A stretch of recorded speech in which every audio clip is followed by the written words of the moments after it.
Hi everyone, welcome back to this tutorial. In today's video, I will show you step by step how to add another account on Facebook using your mobile device. This feature is very helpful if you want to switch between personal and business accounts, or if you simply manage more than one profile. Let's begin. First, open your Facebook app and make sure you are logged in to your current account. Next, tap on the menu icon usually located in the bottom right corner of the screen. Scroll down and you will see the options called Logout or Switch Account. Tap on it.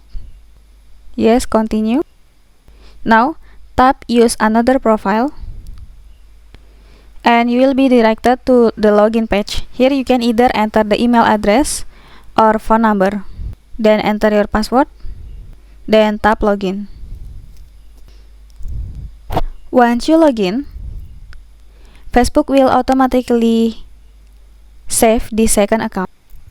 From now on, whenever you want to switch account, just tap on menu icon at the bottom right corner, then tap on arrow icon next to your profile name, and you can easily move between accounts without entering your password again every time. And that's it. You have successfully added another account on Facebook. This makes managing multiple profiles faster and more convenient.